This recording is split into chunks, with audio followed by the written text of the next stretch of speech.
Sir నమస్తే, మీ పేరండి? నా పేరు నల్లిబోయి నాగేశ్వరరావు అండి, పలకలూరు. 2024 మీరు చూశారు అంటే గత ఎన్నికలు జరిగిన దగ్గర నుంచి కూడా అసెంబ్లీకి ఏనాడు జగన్మోహన్ రెడ్డి ఇంతవరకు రాకపోగా అంటే ఎప్పుడన్నా ఒక ఇష్యూ లాగా మాట్లాడటం తప్పితే, ఏదో ఒక సమస్య లాగా పైకెత్తడం తప్పితే అతను ఇంతవరకు అసెంబ్లీ రాకుండా నాకు ప్రతిపక్ష హోదా ఇవ్వండి లేకపోతే ఎక్కువ టైం ఇవ్వండి అని మాట్లాడుతున్నాడు. ఏంటి అసలు ఈ మాటల వల్ల మీరేమనుకుంటున్నారు? అది ఆయనకి నాలెడ్జ్. నా విషయంలో అయితే నాకు 40 ఏళ్ళు రాజకీయ చరిత్ర ఉంది ఈ ఊళ్ళో.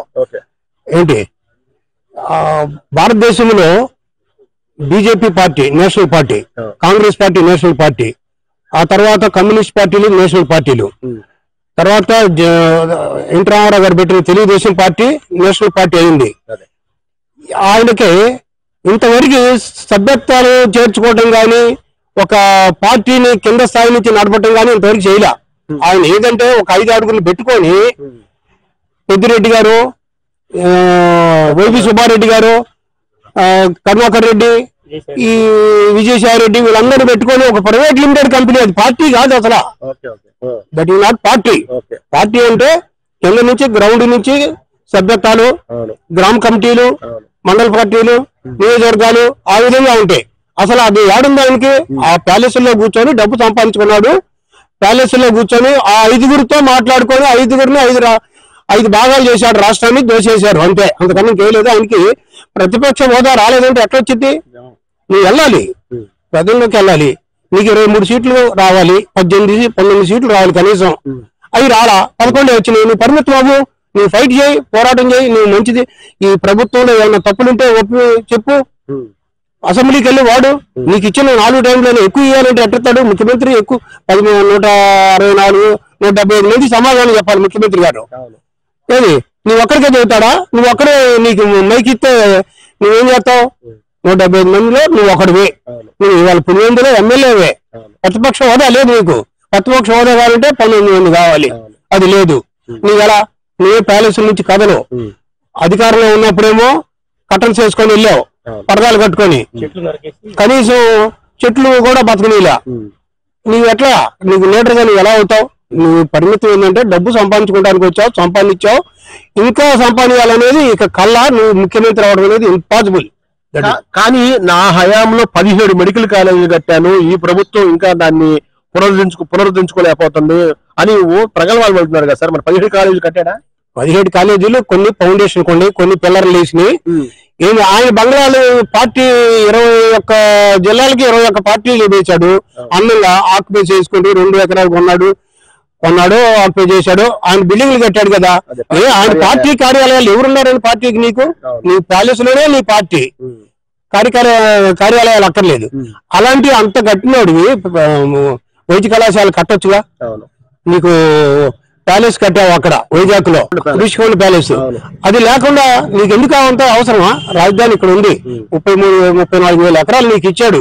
నువ్వు చక్కగా దాన్ని అభివృద్ధి చేసి నా పేరు వేసుకొని, ఇదిగో నేను ఓపెన్ చేశాను రాజధాని, చంద్రబాబు గారు ఫౌండేషన్ వేశాడు, నేను ఓపెన్ చేశానని చెప్పుకోవచ్చు. నీకు అది లేదు. అసలు నీకు ఓపెనింగ్ లేదు, ఫౌండేషన్స్ లేదు. ఏ కాడికి దాన్ని అహింస లేకపోతే దాన్ని పడగొడతాం తప్ప నీకు ఏమీ లేదు. అభివృద్ధి అనేది నీకు తెలియదు. అన్ని గుంటల రోడ్లు నీ పరిపాలన అన్నాలో. వాళ్ళు వచ్చారు, రోడ్లు వేస్తున్నారు చక్కగా జనం. కానీ అమరావతిలో అభివృద్ధి అనేది లేదు. ఇప్పటికీ మోకాళ్ళు నెలలో బిల్డింగ్లు ఉన్నాయి, ఇంతవరకు సరిగ్గా లేదు. అమరావతి అంతా పేపర్ వరకు తప్పితే నిజంగా బిల్డింగ్లు కట్టిన దాఖలాలు లేవని మాట్లాడుతున్నారు. అమరావతిలో రేపు 13వ తారీఖు ఏపీసీఐడి బిల్డింగ్ ఓపెన్ చేస్తున్నాడు. ఏపీసీఐడి బిల్డింగ్ 7 అంతస్తులు. దానిలో director of town and country planning, municipal administration, ఇవన్నీ ప్లాన్స్ అక్కడికి వెళ్ళిపోతున్నాయి. ఆఫీసర్స్ అందరు కూడా ఒక్కొక్క ఫ్లోర్ లో ఒక్కొక్క డివిజన్ ఉంటుంది. రేపు ఓపెన్ చేస్తున్నాడు. ఎమ్మెల్యే క్వార్టర్స్ రెడీ అవుతున్నాయి, ఐఏఎస్ క్వార్టర్స్ రెడీ అవుతున్నాయి. ఏంది అందరూ లేబర్ కి అంత ముందు వీళ్ళకి ఇచ్చారు చూడండి, టిట్కో హౌసెస్ రెడీగా ఉన్నాయి. అందరూ వెళ్ళిపోతారు, రోడ్లు తయారవుతున్నాయి, వెస్ట్ బైపాస్ రెడీ అయింది. ఇంకా ఎక్కడ అభివృద్ధి లేదనేది ఆయన ఆడికి తెలియదు. అభివృద్ధి అంటే తెలియదు అంతే, ఒకటే మాట ఆయనకి. ఇప్పుడు గుంటూరు ఉంది, మరి ప్రమసాన్ గారు ఉన్నారు, శంకర విలాస్ దగ్గర ఫ్లైఓవర్ తీసుకొచ్చారు. ప్రతి ఊళ్ళో ఏదో ఒక కమ్యూనిటీ హాల్స్ ఏదో డెవలప్మెంట్ లో ఉన్నాయి. అంతకుముందు ఒక్కటి కూడా ఒక రోడ్డు కూడా వేయలేదండి గ్రామాల్లో. డెవలప్మెంట్ ఎక్కడ ఉందండి? అది ఇప్పుడు మెడికల్ కాలేజీల గురించి అడిగారు మీరు. మెడికల్ కాలేజీలు ఇవన్నీ గవర్నమెంట్ బోర్డు కట్టుబడి చేస్తుంది. ఇవాళ రాజధాని చేస్తుంది, పోలవరం చేస్తుంది. దానికి గాను పీపీపీ పద్ధతులు అయితే వాళ్ళు ఏంటంటే ప్రైవేటు పబ్లిక్ పార్ట్నర్షిప్ తో వేస్తున్నారు. అది గవర్నమెంట్ ఉంటుంది, అథారిటీ గవర్నమెంట్దే. అది కాకపోతే వాళ్ళు పెట్టుబడి పెడతారు, క్లాసులు మెయింటైన్ చేస్తారు, లెక్చరర్స్ తీసుకుంటారు, హాస్పిటల్ తీసుకుంటారు, ఇవన్నీ దాని మీద అజమాయిషి అంతా గవర్నమెంట్దే. మనం అతను గవర్నమెంట్ లో ఏదైతే పేదలకు మిడిల్ క్లాసులకి సీట్లు ఇస్తా ఉన్నాడో అయ్యే సీట్లు అమలు పడతానంటున్నారు మన చంద్రబాబు నాయుడు గారు. మరి ఇంకా నువ్వు కట్టలేవు, ఎవరైనా కడితే ఓడ్చుకోలేవు, నీ పరిస్థితి అది. పరిపాలన అనేది చేత కదండి ఆయనకి. కానీ వరకు మెడికల్ కాలేజ్ 3,000 కోట్లు ఖర్చు పెట్టాను అసలే ఒకటిదే. 3,000 కోట్లు అయితే అయిపోవాలిగా, ఎప్పుడు అయిపోయి రెడీగా ఓపెనింగ్ ఉండాలి కదా. అవన్నీ కాకి లెక్కలు చెబుతున్నారంటే నమ్ముదాం అంతే. ఓకే, అంటే ముఖ్యంగా ఏంటంటే ఇంకా నా ఓట్ బ్యాంక్ నాతోనే ఉంది. ఎస్సీ, ఎస్టీ, బీసీ, మైనార్టీ వర్గాలు ఇంకా నా దగ్గరే ఉన్నారు. రేపు ఎలక్షన్ పెట్టినా కూడా నేను 100% గెలిచేదే. ఎవరిని వదిలిపెట్టను, సప్త సముద్రాలు దాటి ఉన్నా కూడా లాక్కొస్తాను. అట్లాగే రిటైర్ అయిపోయి ఇళ్లలో ఉన్నా కూడా వదిలిపెట్టను, 2.0 చూపిస్తాను అంటున్నాడు. ఇన్ని ప్రగల్భాలు పలుకుతున్నాడు. నిజంగా వైసీపీకి ఇంకా అంత క్యాడర్ ఉందంటారు ఆంధ్ర రాష్ట్రంలో? అసలు లేదండి. ఆ రోజు ఏంటంటే అది కళ. ఆ రోజు అంటే పార్టీకి పోటీగా ఉన్నాడు కాబట్టి, నువ్వు పరిపాలన చేసావు కాబట్టి నువ్వు 3,000 ఇచ్చావు, 3,000 ఇచ్చిన పెన్షన్ తో కొంతమంది వేసేయచ్చు. అలాంటి వాళ్ళు ఉన్నారు. ఇవాళ అది కూడా లేరు. చంద్రబాబు నాయుడు గారు రావడం 7,000 ఇచ్చాడు మాట ప్రకారం, తర్వాత 4,000 చేశాడు. 4,000, 6,000, 15,000 కూడా ఉన్నాయి ఇవాళ పెన్షన్లు ఇవాళ ఇచ్చాయి. అతనికి ఓటు బ్యాంక్ తగ్గిపోయింది. ఏంటి వ్యాపారస్తులు లేరు. ఇవాళ జిఎస్టీ తగ్గించి ప్రతి సామాన్య కుటుంబం, పేద కుటుంబానికి కూడా కొంత ఉపయోగపడింది జిఎస్టీ వల్ల. ఒకటి అతనికి అసలు పర్సెంటేజ్ తగ్గిపోయింది. ఇవాళ 30% లోపే ఉన్నాడు. ఆయన ముఖ్యమంత్రి అవటం, సప్త సముద్రాలు దాటం ఎంత కళ్ళలో మాట. ఇక అంతే, ఆయనకి ఛాన్స్ లేదండి. ఇక అయిపోయింది. ఈ కూటమి ప్రభుత్వం, చంద్రబాబు నాయుడు గారు, పవన్ కళ్యాణ్ గారు, బీజేపీ కలిపి ఉన్నంత కాలం విడివిడైనా సరే, ఎప్పుడైనా సరే అతనికి ఓటేసేవాళ్ళు లేరు ఇక. ఎందుకంటే అతను నైజం ఎవరి దగ్గర లేదు. వాళ్ళ కార్యకర్తలకి సరిగా ఇలువ ఇవ్వడం, వాళ్ళ ఎమ్మెల్యేలకి ఇవ్వడం, ఎక్కడో లోన కూర్చొని 4 గోళ్ల మధ్య రాజకీయం చేస్తానంటే ఇక లేదు కదా. చంద్రబాబు నాయుడు గారు ఇవాళ ఆటో ఎక్కుతున్నాడు, కలుపు తీసే వాళ్ళ దగ్గరికి వెళ్తున్నాడు, కార్మికుడి దగ్గరికి వెళ్తున్నాడు, బిల్డింగ్ కాడికి వెళ్తున్నాడు, సాధక బాధలు అడుగుతున్నాడు.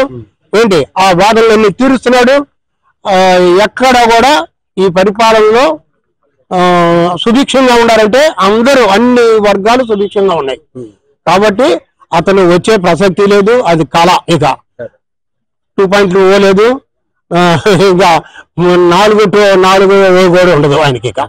కానీ ఆయన అలా మాట్లాడలేదు కదా సార్. అంటే ఏదైనా ప్రజలు మమ్మల్ని ఇంకా మర్చిపోలేదు, ఇంకా వైఎస్ఆర్సీపీని ఎందుకు గెలిపించుకోలేకపోయామని బాధపడుతున్న వాళ్ళు ఉన్నారని వైసీపీ వర్గం అంతా కూడా మాట్లాడుతుంది. పేర్ని అయితేనేమి, రోజా గారు అయితేనేమి, చాలా సందర్భాల్లో ప్రజలకు అసలు వీళ్ళు పెట్టిన పథకాలు అనేవి ప్రజలకు ఏం చేరలేదు అంటున్నారు. నిజమేనా? అయ్యో, ఇప్పుడు వాళ్ళు వచ్చి ఎంక్వైరీ చేసుకుంటే ప్రజలు అడిగి తెలిసింది కదండి.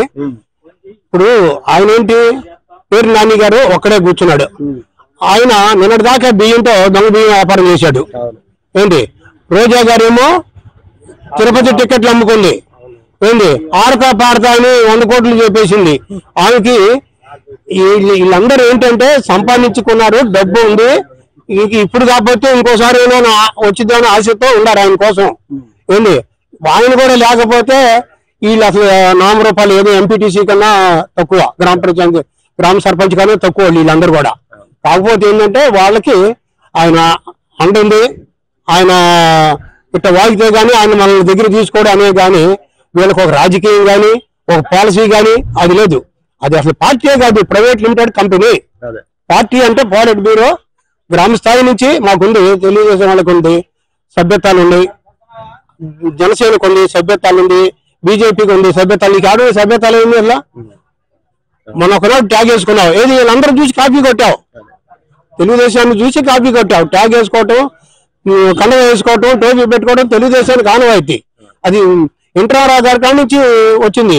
ఇవాళ దాన్ని లోకేష్ గారు కొంచెం బాగా కార్యకర్తలకి కావాల్సిన సపోర్ట్ ఇస్తున్నాడు. ఆ సపోర్ట్ అది చూసి నువ్వు కాపీ కొట్టావు అంతే. లోకేష్ గారు ఉండాలంటే ఎన్ని ఐటీ కంపెనీలు చేస్తున్నాడు, అసలు నువ్వు ఎక్కడ కదిలేవా? నీకు ఇంగ్లీష్ మాట్లాడతావా? లోకేష్ ఏంటి వాళ్ళ దేశం మొత్తం ప్రపంచం మొత్తం తిరుగుతున్నాడు. ఎక్కడ మాకు అవకాశం ఉందో వాళ్ళ దగ్గరికి వెళ్తున్నాడు, మాట్లాడుతున్నాడు. నీకేం కావాలో మా రాష్ట్రంలో రా, నేను ఇస్తాను, నువ్వు పెట్టు, మా పిల్లలకి ఉద్యోగాలు ఇవ్వండి, రైతులకి కావాల్సినవి ఇవ్వండి అని ఆయన మరి కుర్రాడు, నీకన్నా చాలా చిన్నవాడు. మరి కనీసం నీకు అది కూడా లేదు. ఏ కాడికి గుడ్డ కాల్చి నెత్తినేయటం అవతలాడు మీద, అది లేదు ఇది లేదు. ఏడ నీకు గెలిపి ఎవరు గెలరు. వైసీపీ వాళ్ళు కూడా అసలు ఆయనకి అంత వాల్యూ ఇచ్చే పరిస్థితిలో లేరు ఇవాళ కేడరు. అది పరిస్థితి. సార్ ముఖ్యంగా అంటే పేద బడుగు బలహీన వర్గాలన్నీ నా పక్కనే ఉన్నాయి అన్నాడు. ఆయన ప్రభుత్వంలో నిజంగా ఎస్సీ ఎస్టీ బీసీ మైనారిటీ వర్గాలు అందరూ చాలా బాధపడ్డారని అంటారు. ఆ విషయం మీ మాటల్లో అంటే ఎటువంటి ఇబ్బందులు పడ్డారు ఆ టైంలో? ఏది ఇప్పుడు ఇసుక లేకుండా చేశాడండి. ప్రతి కార్మికుడు కూడా ఇబ్బంది పడ్డాడు. పిచ్చి సారా అన్నాడు, పిచ్చి ముందు అది ఇబ్బంది పడ్డారు తాగేవాళ్ళు. అసలు నీకు కరెంటు బిల్లులు 7 సార్లు పెంచాడు. మరి ఇంకెక్కడ అతను సామాన్య కుటుంబంలో 7 సార్లు పెంచితే నువ్వు కరెంటు బిల్లు కట్టగలుగుతాడా? ఒక పక్క మద్యం పెంచావు, అదేమంటే తాగుతారు తాగకుండా ఉంటారు అన్నావు, ఉటిదే. అది పిచ్చి ముందు. అంతా 30,000 మంది చెప్పారు. మరి నువ్వు రేట్లు పెరిగితే నువ్వు పట్టించుకోవాలా? అది ఎట్లా సామాన్యుడికి వచ్చినట్టు? అందరూ ఇబ్బంది పడ్డారు. ఏంది, ఒక బండి ఉంటే నీకు కార్మికుడు 2-3 వెళ్తారు. ఇప్పుడు గుంటూరు మా ఊరి నుంచి పెయింటర్స్ ఉన్నారు, అందరూ చిన్న కుటుంబాలుగా. అన్ని గుంటల రోడ్లే రిపేర్ వర్క్, కార్లు రిపేరు, బైక్ రిపేరు, ఆటోలు రిపేరు.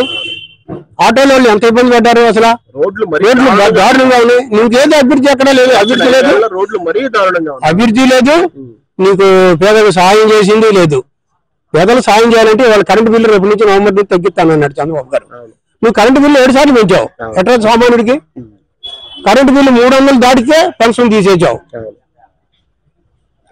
చిన్న కారు ఉందని పెన్షన్ తీసేసావు. ఏం అద్దె నడుపుకుంటాడు, వాడికి అదే ఆధారం కారు, వాడికి అదే రోజుకి 1000 రూపాయలు రాని 400 రాని వాడు నడుపుకుంటాడు. వాడి కారు ఉందని నువ్వు పెన్షన్ తీసేసారు వాళ్ళ అమ్మకి. సార్ ముఖ్యంగా అంటే మీ మాటలను బట్టి అంటే ఆంధ్ర రాష్ట్రంలో నిజంగా అంటే వైసీపీ మనుగడ ముందు కనపడదంటారా?